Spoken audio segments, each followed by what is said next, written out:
Can you believe it? আমি একটু আগে একটা ভিডিও করলাম আর সেই ভিডিওটা রেকর্ডই হয়নি, তার কারণ আমি মাইক অনই করিনি। সো যাই হোক, প্রবলেমস আসতেই পারে। That is how universe take test of you. So যাই হোক, আজকের আমার ভিডিও হচ্ছে যে কিছু কিছু মিথ নিয়ে। একটা মিথ আছে ম্যানিফেস্টেশন নিয়ে, যে আমাকে অনেকেই বলে তুই সারা বছর পড়বি না, তুই খালি ম্যানিফেস্ট কর যে তোর ভালো মার্কস হবে, তাহলে দেখবি তোর ভালো মার্ক উঠে যাবে। আমি যদি সারা বছর না পড়ি আর আমি যদি ম্যানিফেস্ট করি যে আমার আহ, ভালো মার্কস চলে আসবে, তাহলে সেটা কোনোভাবেই আসবে না, এটা আসা সম্ভব না। তার কারণ তার কারণ হলো আমি সেই নাম্বারের ফ্রিকোয়েন্সিতেই যাব না। কারণ যখন আমি বইটা খুলবো, কারণ আমার তো পরীক্ষার আমার তো ফ্রিকোয়েন্সিতে আমি নেই, তার মানে আমার একটা ভাগ তো জানে মাথায় যে আমি পারবো না। আমার পরীক্ষার আগে থেকে যখন বইটা খুলবো, তখন আমার মাথায় সব গোলমাল পেকিয়ে যাবে, তখন আমি আরও ফ্রিকোয়েন্সি খারাপ হয়ে যাবে। তো ওই জন্য কি হয় যে ফ্রিকোয়েন্সি, ওটাকেই বলে ফ্রিকোয়েন্সি, ঠিক আছে, যে ফ্রিকোয়েন্সি ভালো করতে হবে। এবার অনেকে হয় যে এবার আমি একটা জিনিস সবাই লক্ষ্য করেছি যে কেউ আহ, ধরো 100 জন স্টুডেন্ট আছে, যে 5 নম্বরে আছে, মানে যে ফিফথ র্যাঙ্ক করেছে আর যে 1 র্যাঙ্ক করেছে, তাদের মধ্যে কিন্তু পড়াশোনা নিয়ে খুব একটা বিশেষ ডিফারেন্স নেই।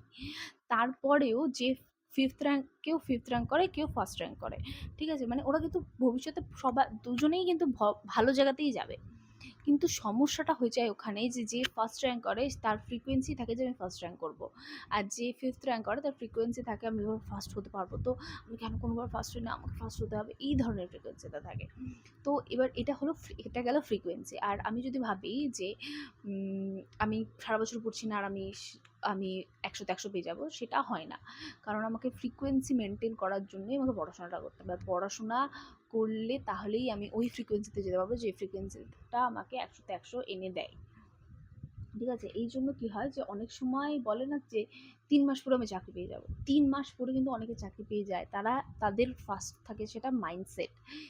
এই মাইন্ডসেটটারই তো আর একটা নাম ম্যানিফেস্টেশন। এবার যারা এই ম্যানিফেস্টেশনটা ভালো মতো করতে পারে, তাদের লাইফে যেটা হয় সেটা খুব তাড়াতাড়ি হয়। যারা পারে না, তারা তারা রিলেটিভলি অনেকটা লেট করে।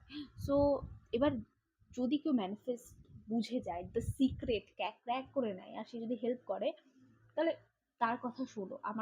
তোমার আশেপাশে যদি কেউ থাকে যে খুব সাকসেসফুল লাইফে, সে আর খুব কম সময়ে সাকসেসফুল, সে কিছু একটা কারণেই হয়েছে। এবার স্ক্যামিং এর কথা আমি বলছি না, স্ক্যাম করে যদি কেউ হয়ে থাকে তাহলে সেটা তার ভাগ্য, তার কার্মা। সো যাই হোক, তো এটাই ছিল আজকের ভিডিও, যে নিজের ফ্রিকোয়েন্সিটাকে কীভাবে ভালো করতে হবে। তার জন্য মিউজিক শুনতে হবে, তার জন্য পজিটিভ ভাইবে থাকতে হবে, পজিটিভ পিপলদের সাথে মিশতে হবে। যদি নেগেটিভ কেউ থাকে তাহলে তাকে কাট করতে হবে। Detachment is the key of getting what you want.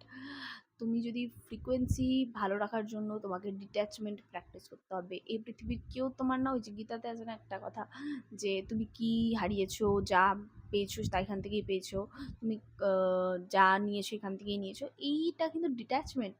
আসলে শ্রীকৃষ্ণ ঠাকুর এখানে ডিট্যাচমেন্টের কথা বলে। তো এটাই আজকের ভিডিও, যে কিভাবে নিজের ফ্রিকোয়েন্সিকে ভালো রাখতে হবে। নিজের ফ্রিকোয়েন্সি যে একবার ক্র্যাক করে নিয়েছে ভালো থাকার, সে তার লাইফে সব কিছু পেয়ে যেতে পারে, তার ক্ষমতা অনেক বেশি। So this is all for this video today.